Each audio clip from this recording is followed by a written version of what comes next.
வயநாடுல நடந்த ஒரு மிகப்பெரிய சோகம் நம்ம கண்ணுக்குள்ள இன்னும் இருக்கிறப்போ, ஒரு சைடு அங்க இருக்கிற மக்கள காப்பாத்திட்டு இருக்கிற அதே நேரத்துல, கேரளா ஃபுல்லா, தமிழ்நாடு ஃபுல்லா இன்னொரு அச்சம் கொஞ்சம் கொஞ்சமா மக்களுக்குள்ள பேசப்பட ஆரம்பிச்சிருக்குது. இன்ஃபேக்ட் நீங்க இத நெறைய மீடியா சேனல்ஸ்ல கூட பேச ஆரம்பிச்சிட்டு இருப்பாங்க.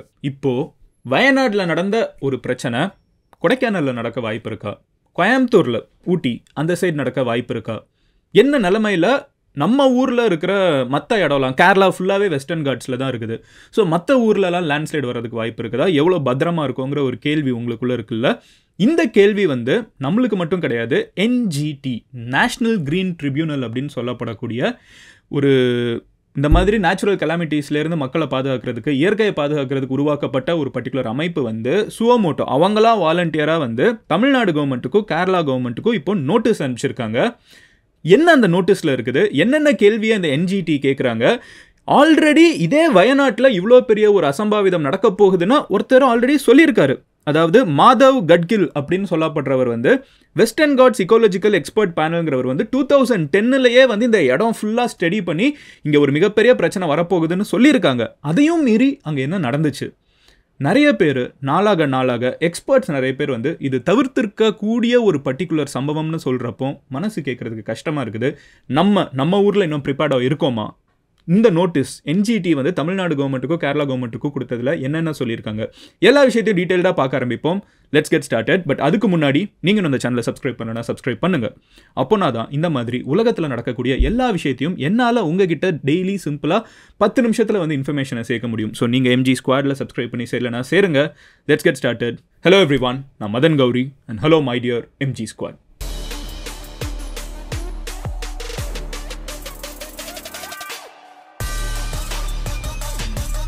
ஃபர்ஸ்ட் விஷயம் என்ன அப்படின்னு பார்த்தீங்கன்னா, நேஷனல் கிரீன் ட்ரிபியூனல் அப்படின்னு சொல்லப்படுறவங்க வந்து சதர்ன் என்ஜிடி ஹெட் குவார்ட்டர்ஸ் வந்து இங்கே சென்னையில் தான் இருக்குது. ஸோ அந்த பெஞ்சில் என்ன சொல்லியிருக்காங்கன்னு பார்த்தீங்கன்னா, இந்தியன் எக்ஸ்பிரஸில் வந்து ஆர்டிக்கிளோட ஹெட்லைன்ஸே உங்களுக்கு வாசிச்சு காமிக்கிறேன். வயநாடு லேண்ட்ஸ்லைட் சம்மந்தமாக NGT issues notice to Kerala and Tamil Nadu government over exploitative growth in hill slopes of western ghats. அதாவது எக்ஸ்ப்ளாய்டேட்டிவ் growthனா என்னன்னு பார்த்தீங்கன்னா, அங்கே இருக்கக்கூடிய பில்டிங்ஸ் திடீர்னு வந்து நிறைய வந்துட்டு இருக்குது வெஸ்டர்ன் காட்ஸில். அதாவது ஊட்டி அந்த சைடு, கேரளாவில் இருக்கிற வெஸ்டர்ன் காட்ஸில் இந்த சைட்லாம் அதிகமாக வந்து பில்டிங்ஸ் வந்துக்கிட்டே இருக்குது. இதெல்லாம் வந்து ப்ராப்பராக தான் நடந்துட்டு இருக்கா அப்படின்னு சொல்லிட்டு ஒரு கேள்வி கேட்டு சுவமோட்டோ அவங்களே முன் வந்து இந்த கேள்விகளை கவர்மெண்ட்ஸ் கிட்ட கேட்டிருக்காங்க. The notice were served to chief secretaries, 2 ஸ்டேட்டில் இருக்கிற சீஃப் செக்ரட்டரியும் ஸ்டேட் டிசாஸ்டர் மேனேஜ்மெண்ட் அத்தாரிட்டி, 2 ஸ்டேட்லையுமே பார்த்தீங்கன்னா இந்த மாதிரி அசம்பாவிதம் நடக்கக்கூடாதுங்கிறதுக்கு மேனேஜ்மெண்ட் அத்தாரிட்டி இருப்பாங்க. அவங்களுக்கும் district collectors of Wayanad and Idukki in Kerala, Nilgiris and Coimbatore in Tamil Nadu 4 district கலெக்டருக்குமே வந்து இந்த நோட்டீஸ் சர்வ் ஆயிருக்குன்னு இந்தியன் எக்ஸ்பிரஸ் ஆர்டிகல் சொல்லுது. அண்ட் அங்கே இருக்கிற ஜஸ்டிஸ் சத்யநாராயணா இதை எடுத்து பேசிகிட்டு இருக்கப்போ அவங்க என்ன சொன்னாங்கன்னு பார்த்தீங்கன்னா, you allow everyone to build resort. நீங்கள் எல்லாரையுமே வந்து ரிசார்ட் கட்ட விட்டுடுறீங்க அண்ட் அவங்க வந்து காசு சம்பாதிக்கிறாங்க. ஆனால் இப்போ கடைசியில் உயிரிழந்தது யாரு? எந்த தப்புமே பண்ணாத இன்னோசென்ட்டான மக்களோட உயிர் தானே போயிட்டு இருக்கு அப்படிங்கிற ஒரு விஷயத்தையும் முன் வச்சிருக்காங்க. நம்ம இப்போ வயநாட்டில் நடந்த ஒரு பர்டிகுலர் சம்பவம் இருக்குல்ல, அதை பற்றி 2010லேயே ஒரு வார்னிங் கொடுத்துருக்காங்கன்னு சொன்னேன்ல, அங்கேருந்து உங்களுக்கு சொல்ல ஆரம்பிச்சேன்னா உங்களுக்கு பேசிக்காக புரியும். மாதவ் கட்கில் பேனல் அப்படிங்கிறவங்க வந்து வெஸ்டர்ன் காட்ஸ் இக்கோலஜிக்கல் எக்ஸ்பர்ட் பேனல் அப்படிங்கிற ஒரு விஷயத்தை வந்து அமைச்சிருந்தாங்க. அதை இவர் தான் ஹெட் பண்ணியிருந்தார், ப்ரொஃபசர் மாதவ் கட்கில். இவர் வந்து ஒரு என்விரான்மெண்டலிஸ்ட் ப்ளஸ் என்விரான்மெண்ட்டை பற்றி ரொம்பவே படித்தவர். ஸோ இவரை வந்து சென்ட்ரல் கவர்மெண்ட் வந்து ஒரு டீம் பேனல் போட்டு நீங்கள் ஸ்டடி பண்ணுங்கன்னு சொன்னப்போ அவர் கம்ப்ளீட்டாக ஸ்டடி பண்ணிவிட்டு அவர் சொன்னது என்னன்னு பார்த்தீங்கன்னா, இந்த வெஸ்டர்ன் காட்ஸ் அப்படின்னு சொல்லப்படக்கூடிய இந்த ஒரு மேற்கு தொடர்ச்சி மலை அப்படின்னு சொல்லுவோம்ல, இது வந்து ரொம்பவே மனிதர்கள் தோன்றதுக்கு முன்னாடி தோன்றிய மலைகள். இந்த மலைகளை வந்து நம்ம பாதுகாக்கணும்னா இதில் வந்து 75% மொத்த மலையில் வந்து 75% வந்து இக்காலஜிக்கல் ஹாட்ஸ்பாட்ஸ், ரொம்ப பாதுகாக்கப்பட வேண்டிய இடங்கள். ஸோ மீதி இருக்கிற 25% தான் மக்கள் வந்து உபயோகிக்கலாம் அப்படின்னு சொல்லி ஒரு முதல்ல ப்ரொப்போஸ் பண்ணார். இதை அப்போ இருந்த கேரளாவில் இருக்கக்கூடிய கவர்மெண்ட் வந்து பயங்கரமாக அப்போஸ் பண்ணாங்க. அவங்க என்ன சொன்னாங்கன்னு பார்த்தீங்கன்னா, இப்படி இருந்தால் அங்கே மக்கள் எப்படி வாழ முடியும்? 75% கேரளாவே வந்து வெஸ்டர்ன் காட்ஸில் தான் நிறைய இடத்துல இருக்குது. அங்கே 75% நீங்கள் டச்சே பண்ணக்கூடாது மலை பிரதேசம் ஃபுல்லாக அப்படின்னு சொல்லிட்டீங்கன்னா மக்கள் எப்படி புழங்க முடியும்? இங்கே ஸ்டேட்டில் பாப்புலேஷன் இன்க்ரீஸ் ஆகிட்டு இருக்குது. வாழ்வாதாரத்துக்கு என்ன பண்ணுவாங்க? வீட்டுக்கு எங்கே போவாங்க? பில்டிங்ஸ் எல்லாம் கட்டணும்னா மலைகள் தானே இங்கே இருக்குது. கேரளாங்கிற ஒரு ஸ்டேட்லேயே மலைகள் தான் நிறைய இருக்குது. என்ன பண்ணுவாங்கன்னு சொல்லிட்டு அந்த பேனலோட சஜஷன்ஸை நம்ம எடுக்கல. அதுக்கப்புறம் என்னாச்சுன்னு பார்த்தீங்கன்னா, இன்னொரு இஸ்ரோ சயின்டிஸ்ட்டை வச்சு ஒரு பேனல் நடத்துறாங்க. அவர் 50% ஆஃப் வெஸ்டர்ன் காட்ஸை பாதுகாத்துக்கோங்கன்னு சொன்னாங்க. அதையுமே வந்து கவர்மெண்ட்ஸ் என்ன சொன்னாங்கன்னு பார்த்தீங்கன்னா, இது எங்களால் பாதுகாக்கிறது கஷ்டம், ஏன்னா அப்பவுமே மக்களோட வாழ்வாதாரம் பாதிக்கப்படும் சொல்லிட்டு அதிலிருந்தும் நகர்ந்து போய் கடைசியில் ஏகப்பட்ட செக்டார்ஸாக வெஸ்டர்ன் காட்ஸ் பிரிக்கப்பட்டுச்சு. அதில் இந்த எக்ஸ்ட்ரீம்லி பாதுகாக்கப்பட வேண்டிய இடங்களில் வந்து பண்ணாதீங்கன்னு சொல்லியிருந்தாங்க. பட் அந்த வார்னிங் வந்து இப்போ வயநாடு இருக்குல்ல, அந்த வயநாட்டுக்குமே வந்து மாதவ் கட்கில் பேனல்லையே சொல்லியிருந்தாரு. அண்ட் இதில் இன்னொரு விஷயம் என்னன்னு பார்த்தீங்கன்னா, வயநாடுன்னு சொல்லப்படக்கூடிய இந்த ஒரு பகுதியை மட்டுமே பார்ப்போமே, அங்கே கீழே இருக்கிற மண் வந்து ரெட் சாயில் தான் வந்து ரொம்ப ஸ்ட்ராங்காக இருக்குது. மலை பிரதேசம்னு நம்ம சொன்ன உடனே அது கம்ப்ளீட்டாக ராக்கில் வந்து மொத்த மக்களுமே வீடு கட்டுறது கிடையாது. அதுக்கு கீழே வந்து ரொம்ப தூரத்துக்கு ரெட் சாயில், ரெட் சாண்ட் இருக்குது. அதுக்கு கீழே தான் பாறைகள் இருக்குது. ஸோ மழை வந்து அதிகமாக பெய்கிறப்போம், கொஞ்சம் காலகட்டத்தில் அதிகமாக மழை பெய்கிறப்போம், ஸோ ஒரு 48 hours 24 hours வந்து பயங்கரமாக மழை பெய்கிறப்போ என்ன ஆகுதுன்னு பார்த்தீங்கன்னா, கீழே தான் ராக் இருக்குது. நம்ம வீடை வந்து ராக்குக்கு மேலே பல ஃபீட்டுக்கு மண் இருக்குது, அதுக்கு மேலே தான் மலையில் கட்டுறோம், இன்னும் ஸ்லாண்டிங் ஸ்லோப். ஸோ ரொம்ப பெருசாக மழை பெய்கிறப்போ என்ன ஆகுதுன்னு பார்த்தீங்கன்னா, இந்த மண் வந்து அரிச்சிட்டு போகுது, லேண்ட்ஸ்லைட் உருவாக ஆரம்பிக்குது, அப்போ தான் வீடுகள் எல்லாம் காணாமல் போகுது. ஆனால் இந்த இடத்துல இந்த மாதிரி கன்ஸ்ட்ரக்ஷன் இவ்வளோ பண்ணவே கூடாதுன்னு சொல்லி கேரளா கிட்ட கேட்குறப்போ அவங்க சைட்லேருந்து சொன்னது 90% வயநாட்டில் இருக்கக்கூடிய ஆக்குபேஷன் வந்து முதல்லையே வந்துடுச்சு. இதுக்கு வந்து நாங்கள் எப்படி பதில், முதல்ல 90% வந்து முதல்ல ரொம்ப நாளாக இருக்கிறவங்க, இந்த பேனல்லாம் சொல்கிறதுக்கு முன்னாடியிலேருந்தே இருக்கிறவங்க அப்படிங்கிற ஒரு விஷயத்த சொல்லியிருந்தாங்க. அதுக்கு தான் இந்த ஜஸ்டிஸ் சத்யநாராயணன் என்ன சொல்லியிருக்காங்கன்னா, நீங்கள் எல்லாரையுமே பில்டிங் கட்ட விட்டுறீங்க, சம்பாதிக்க விட்டுறீங்க, கடைசியில் இறந்து போனால் அவங்க என்ன பண்ணுவாங்க, பொதுமக்கள் தானே பாதிக்கப்பட்டு இருக்காங்கிற ஒரு விஷயத்த அவங்க முன் வச்சு பேசியிருக்காங்க. அதில் இன்னொரு விஷயம் என்னன்னு பார்த்தீங்கன்னா, சூரல்மலா, முண்டக்கை, மேப்பாடி, இந்த 3 இடத்துல தான் இப்போ லேண்ட்ஸ்லைட் வந்து அதிகமாக ஏற்பட்டிருக்குது. இதில் இந்த மேப்பாடின்னு சொல்லப்படக்கூடிய கிராமமே வந்து காணோன்னு சொல்லி கூட நிறைய பேர் பேசிகிட்டு இருக்காங்க. இது ரெண்டுமே வந்து ராக்கி கிரவுண்டில் வந்து இந்த 3மே Chooralmala, Mundakkai, Meppadi are not sitting on rocky ground, 3மே வந்து இல்லை. It is red soil. இதோட கேரியிங் கெப்பாசிட்டி என்ன, மண்ணில் தான் அது இருக்குது. அந்த மண்ணோட கேரியிங் கெப்பாசிட்டின்னு ஒன்று இருக்குல்ல, இது இவ்வளோ தான் தாங்குன்னு ஒரு கேரியிங் கெப்பாசிட்டி இருக்கும்ல, அங்கே ஏன் அவ்வளோ பில்டிங்ஸ் வந்துச்சு, இதுக்கெல்லாம் பதில் வேணும். இந்த ஒரு NGT, அதாவது நேஷனல் கிரீன் ட்ரிபியூனல் வந்து வாலண்டியராக இதை வந்து வயநாட்டில் நடந்ததை வச்சுக்கிட்டு தமிழ்நாட்டில் எதுவும் நடக்கலை, ஆனால் தமிழ்நாட்டையும் சேர்த்து கேட்கறதுக்கு காரணம் என்னன்னு பார்த்தீங்கன்னா, அவங்களே அதை எக்ஸ்பிளைன் பண்ணுறாங்க.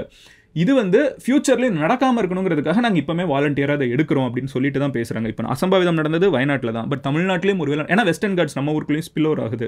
ஸோ நம்ம ஊர்லேயுமே வந்து டூரிசம்லாம் பயங்கரமாக ப்ரொமோட் ஆகிட்டு இருக்கப்போ இதெல்லாம் ஒழுங்காக ஃபாலோ பண்ணப்படுதான்னு சொல்லி கேட்குறாங்க. அதில் அவங்க இன்னொன்று என்ன சொல்கிறாங்கன்னு பார்த்தீங்கன்னா, chapter 10A of Tamil Nadu district municipalities act 1920 அப்படிங்கிற ஒரு விஷயம் இருக்குது. இதன்படி எங்கெங்கே பில்டிங் கட்டலாம், மலை பிரதேசங்களில் எப்படி பில்டிங் கட்டலாங்கிறதுக்கெல்லாம் வந்து ஏகப்பட்ட ரெகுலேஷன்ஸ் இருக்குது. தமிழ்நாடுக்குன்னே ஸ்பெசிஃபிக்காக இருக்குது. இதெல்லாம் தமிழ்நாடுல இருக்கிற எல்லா பில்டிங்ஸும் கொடைக்கானல், ஊட்டி இந்த சைட்லாம் வந்து ஃபாலோ பண்ணுறாங்களாங்கிற ஒரு கேள்வி. கேரளாவில் இந்த மாதிரி முதல்ல ரூல் இருக்கா அப்படிங்கிறதுமே வந்து ஸ்ட்ராங்காக NGT கேள்வி கேட்டிருக்காங்க. இது போக என்னன்னு பார்த்தீங்கன்னா, ஸ்பெசிஃபிக்காக mushrooming resorts in Nilgiris and Valparai, மோஸ்ட்டாக கொடைக்கானல் பற்றி ஃபோக்கஸ்டாக இல்லைனாலும் ஊட்டியில் இந்த வால்பாறை பகுதியிலும் நீல்கிரிஸ் பகுதியிலும் நிறைய பில்டிங்ஸ் இந்த மாதிரி வந்துட்டு இருக்கு. அதுக்கெல்லாம் சரியான பெர்மிஷன் இருக்கான்னு சொல்லிட்டு நிறைய பேர் எக்ஸ்பர்ட்ஸுமே என்ன சொல்கிறாங்கன்னு பார்த்தீங்கன்னா, இந்த மாதிரி இருக்கக்கூடிய மலை பகுதிகளில் இங்கே ப்ரைவேட் பிளேஸ் நிறைய பேர் வந்து ஆர்டிஃபிஷியல் லேக்ஸை உருவாக்குறாங்க, ஆர்டிஃபிஷியலாக கிரவுண்டு உருவாக்குறாங்க, ஆர்டிஃபிஷியலாக காடுகளை உருவாக்குறோன்னு சொல்லிட்டு நடந்து போகிறதுக்கெல்லாம் ஏற்ற மாதிரி இருக்கிற காட்டை அழிச்சிட்டு அவங்க புதுசாக வந்து மரங்களை அவங்களுக்கு ஏற்ற மாதிரி வைக்கிறாங்க. பட் இங்கே இருக்கக்கூடிய நேட்டிவ் மரங்களாக இருக்கட்டும், இங்கே இருக்கக்கூடிய நேட்டிவ் ஃபாரஸ்ட்டாக இருக்கட்டும், அது எல்லாமே அழிஞ்சிருச்சு. கேரளாவில் வயநாடுங்கிற பகுதி வந்து 1950s முன்னாடி காடாக இருந்துச்சு, வயநாடு ஃபாரஸ்ட். இன்னைக்கு Wayanad tea plantation estate and tourism பிளேஸாக மாறி இருக்குது. அப்போ அதுக்கு நடுவில் வந்து இந்த ரெட் சாயில கேரியிங் கெப்பாசிட்டியெல்லாம் நம்ம கணக்கு பண்ணுறதுக்கு முன்னாடி இந்த ரெட் சாயில சாலிடாக பல வருஷமாக பிடிச்சிட்டு இருக்கக்கூடிய மிகப்பெரிய மரங்கள் வந்து அழிக்கப்பட்டிருக்குது. அந்த இடங்களில் வந்து மிகப்பெரிய டீ பிளான்டேஷன்ஸ் வந்து இருக்குது, ரிசார்ட்ஸ் வந்து இருக்குது.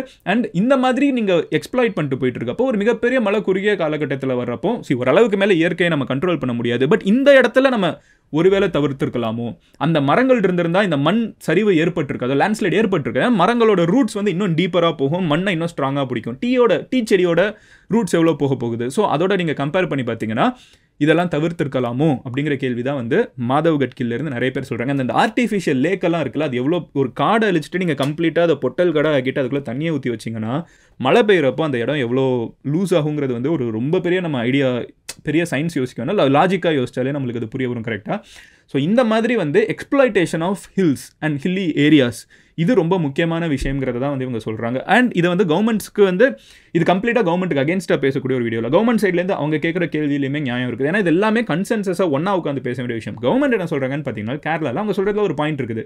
இங்கே பல வருஷமாக மக்கள் வாழ்ந்துட்டு இருக்காங்க, இங்கே இருக்கிற மக்களை வந்து நாங்கள் 4000-5000 மக்கள் இருக்காங்க, இங்கேருந்து நீங்கள் கொண்டு போங்கன்னா எங்கே கொண்டு போகும், அவங்க ரீலோகேட் ஆகிறதுக்கு அவங்க முதல்ல இஷ்டமாக இருப்பாங்களே, நாங்கள் பிறந்து வளர்ந்த ஊர் இது தான், இங்கேருந்து இன்னொரு இடத்துக்கு போகிறதுனா அவங்க முதல்ல ஓகேவாக இருப்பாங்களே. இதை சசி தரூர் பேசினது, அவங்கள நம்ம ரீலோகேட் பண்ணுங்கிறது அவ்வளோ ஈஸியான ஒரு விஷயம் கிடையாது. அதுபோக கேரளாவில் வந்து நிறைய மலைகள் தான் இருக்குது, அப்போ இங்கே இருக்கிற பாப்புலேஷன் உலகம் ஃபுல்லாகவே இன்க்ரீஸ் ஆகிட்டு இருக்குது, இந்தியாவில் பாப்புலேஷன் இன்க்ரீஸ் ஆகிட்டு இருக்குது. இந்த நேரத்தில் நம்ம ரீலோகேட் பண்ணுங்கிறது வந்து ஒரு சரியான ஐடியாவாக இருக்குமா? எக்காலஜிக்கலாக நம்ம சேஃபாக இருக்கணுங்கிறது புரியுது. பட் அதே நேரத்தில் நீங்கள் பார்த்தீங்கன்னா மக்களை எங்கே வாழ வைக்கிறதுங்கிறது இருக்குல்ல, பை டிஃபால்ட்டே வந்து மக்கள் எங்கே வாழ்வாங்கங்கிற கேள்வி இருக்குது. மக்களோட ரிசோர்ஸஸ்க்கு என்ன பண்ணுவாங்க? டீங்கிறது வந்து தேயிலைங்கிறது வந்து கேரளாவோட one of the major exports இன்டர்நேஷ்னலாகவே பார்த்தீங்கன்னா. அப்போ அந்த தேயிலை எக்ஸ்போர்ட் எல்லாம் வந்து எப்படி பண்ண முடியும், லோக்கல் எக்கானமி எப்படி பூம் ஆகுங்கிற ஒரு கேள்வியுமே கேட்குறாங்க. நீங்கள் இன்னொன்று கவனிச்சிங்கன்னா ரீசெண்ட் டைம்ஸில் இந்த மாதிரி இருக்கக்கூடிய மிகப்பெரிய மழை குறுகிய காலகட்டத்தில், ரொம்ப ஹையான ஹீட் வேவ் கொஞ்சம் காலகட்டத்தில், இதெல்லாம் வந்து ரீசெண்ட் டைம்ஸில் அதிகமாக இருந்துட்டு இருக்குது. இந்தியாவில் மட்டும் சொல்லலை, குளோபலாகவே. இதுக்கு காரணம் வந்து நம்ம குளோபல் வார்மிங் அப்படிங்கிற ஒரு விஷயத்தெல்லாம் பேசுகிறோம், which is a larger perspective. நிறைய பேர் வந்து அடுத்த ஜென்ரேஷனோட மிகப்பெரிய கன்சர்னே என்னவா இருக்குன்னா, இந்த மாதிரி இயற்கை வளங்கள் வந்து நம்ம ஹேண்டில் பண்ண முடியாமல் இயற்கை வளங்களோ இயற்கை பேரழிவுகள் ஏற்படுறதா தான் இருக்கும்னு சொல்கிறாங்க. ஸோ இந்த வீடியோ வந்து நம்ம யாரையும் குறை சொல்கிறதுக்கோ பின் பாயிண்ட் பண்ணுறதுக்கோ இல்லை. ஒன்று என்ஜிடி வாலண்டியராக வந்து இதை ஒரு நோட்டீஸாக எடுத்து எல்லாருக்கிட்டையும் இப்போமே கேள்வி கேட்க ஆரம்பிக்கிறது ரொம்ப அப்ரிஷியேட் பண்ண வேண்டிய விஷயம். அவங்க என்ன சொன்னாங்கன்னா, இப்போ என்ன நடந்துச்சுங்கிறத நாங்கள் தேடி கண்டுபிடிக்கிறோம், அட் த சேம் டைம் இனிமேல் நடக்கக்கூடாதுங்கிறதையும் பார்க்குறது எங்களோட வேலை தானேன்னு சொல்லி எடுத்திருக்காங்க. அதுக்கு appreciation. At the same time அங்கே இருக்கிற மக்களோட வாழ்வாதாரமும் பாதிக்கப்பட்டிருக்கூடாது. இதுக்கெல்லாம் சொல்யூஷன் என்னவா இருக்குன்னு நீங்கள் நினைக்கிறீங்கிறத கமெண்ட்டில் சொல்லுங்கள். கடைசி இது என்ன அப்படின்னு பார்த்தீங்கன்னா, ஒரே ஒரு ஸ்டோரி மட்டும் சொல்லிட்டு இந்த வீடியோ நான் முடிக்கணும்னு நினைக்கிறேன். ஏன்னா மக்கள் வந்து இயற்கையை எவ்வளோ நாளும் நம்ம எக்ஸ்ப்ளாய்ட் பண்ணலாம், ஆனால் கடைசியில் இந்த நேச்சர் எங்கேயோ வந்து மனிதர்கள் சர்வைவ் ஆகிறதுக்கு ஹெல்ப் பண்ணுதுன்னுங்கிற மாதிரி ஒரு ஸ்டோரி இல்லை, நடந்த ஒரு விஷயம் நான் இப்போ பார்த்தேன். கேரளாவை சார்ந்த ஒரு வயசான பாட்டி, அவங்களோட பேத்தி தூங்கிட்டு இருக்கப்போ தான் அந்த லேண்ட்ஸ்லைட் ஏற்பட்டிருக்குது. அவங்க பேத்தியை கஷ்டப்பட்டு பிடிச்சிக்கிட்டு இந்த வயசான பாட்டி வந்து அந்த வீடு இடிஞ்சிட்டு இருக்கிற நேரத்தில், தண்ணியில் அடிச்சுட்டு செல்லப்பட்டு இருக்கிற நேரத்தில் கஷ்டப்பட்டு அவங்க ஒரு மரங்கள் எல்லாம் பிடிச்சிட்டு கஷ்டப்பட்டு காட்டுக்குள்ளே ஓடி வந்துடுறாங்க. காட்டுலேயும் இன்னும் கொஞ்சம் தண்ணி மழையெல்லாம் பெய்ய ஆரம்பிச்சதுக்கப்புறம் அவங்க ஒரு தேயிலை தோட்டத்துக்கிட்ட போயிட்டாங்கன்னு தெரிய வருது. இந்த டீ பிளான்டேஷனுக்கு அவங்க போனதுக்கப்புறம் அங்கே என்ன ஆகுதுன்னு பார்த்தீங்கன்னா, கஷ்டப்பட்டு மேலே போய் ஒரு வழியாக தப்பிச்சிட்டோன்னு யோசிக்கிறப்போ முன்னாடி வந்து 3 யானை, மிகப்பெரிய யானைகளை பார்க்குறாங்க. தந்தம்லாம் ரொம்ப பெருசாக இருக்குது. அவங்களால இதுக்கு மேலே சத்து இல்லை. அந்த சின்ன பேத்தியை கையில் வச்சுக்கிட்டு அவங்க வந்து அந்த யானைக்கிட்ட அழுதாங்களாம். அவங்களே சொல்கிறாங்க, நான் வந்து மரணத்திலேருந்து தப்பிச்சு வந்திருக்கேன், என்னை நீ தான் காப்பாற்றணும் அப்படின்னு சொல்லிட்டு அந்த யானைகள்கிட்ட அவங்க சரண்டர் ஆகிட்டாங்களாம். அந்த யானை வந்து முன்னாடி இருக்கிற யானை அது கண் கலங்குச்சுன்னு அவங்க சொல்கிறாங்க. அந்த யானை வந்து கண் கலங்குனதை நான் பார்த்தேன் அப்படிங்கிறாங்க. அதுக்கப்புறம் அந்த 3 யானையும் வந்து அடுத்த நாள் இதெல்லாம் ராத்திரி நடக்குதுல்ல, அடுத்த நாள் விடிஞ்சு ரெஸ்கியூ டீம் வந்து எங்களை பார்க்குற வரைக்கும் அந்த 3 யானையும் எங்கேயுமே அசையலை, எங்களோட பாதுகாப்புக்கு அங்கேயே நின்றுட்டு இருந்துச்சு. ரெஸ்கியூ டீம் வந்ததுக்கப்புறம் அந்த 3 யானையும் போச்சு அப்படின்னு சொல்கிறாங்க. இயற்கை வந்து மனுஷனை வாழ்கிறதுக்கு தான் சான்ஸ் கொடுக்குது. அளவுக்கு அதிகமாக எக்ஸ்ப்ளாய்ட் பண்ணுறதுனால தான் மனுஷன் எங்கேயோ இயற்கைக்கு பிட்ரேயல் பண்ணுறானோன்னு எனக்கு தோணுது. நீங்கள் எப்படி மக்களுக்கும் வாழ்வாதாரம் வேணும், டூரிசமும் டெவலப் ஆகணும், எக்கானமியும் இருக்கணும், ஆனால் அட் த சேம் டைம் காடுகளும் பாதுகாக்கப்படணும், இதுக்கான சொல்யூஷன் என்னவா இருக்கும்னு நீங்கள் நினைக்கிறீங்க கமெண்ட்டில் சொல்லுங்கள். கண்டிப்பாக இந்த வீடியோவை நிறைய எக்ஸ்பர்ட்ஸ் பார்ப்பாங்க, நிறைய கவர்மெண்ட் அஃபீஷியல்ஸ் பார்க்குறாங்க. அவங்களுக்கு மேபி நீங்கள் சொல்கிற ஏதோ ஒரு கமெண்ட் ஒரு லைட் ஏரியா வைக்கலாம், ஏதோ ஒரு சொல்யூஷனை நோக்கி நம்ம போக ஆரம்பிக்கலாம். இதுக்கு சரியான சொல்யூஷன் என்ன நீங்கள் நினைக்கிறீங்கிறத கமெண்ட்டில் சொல்லுங்கள். நாளைக்கு இன்னொரு வீடியோவில் பார்க்குறேன். until then bye, Madan Gowri signing off here. love you all, take care. MG Squad join பண்ணலைன்னா சப்ஸ்கிரைப் பண்ணி ஜாயின் பண்ணுங்கள். அப்போனா தான் இந்த மாதிரி நடக்கிற எல்லா விஷயத்தையும் என்னால் உங்ககிட்ட டெய்லி வந்து சேர்க்க முடியும். Cheers.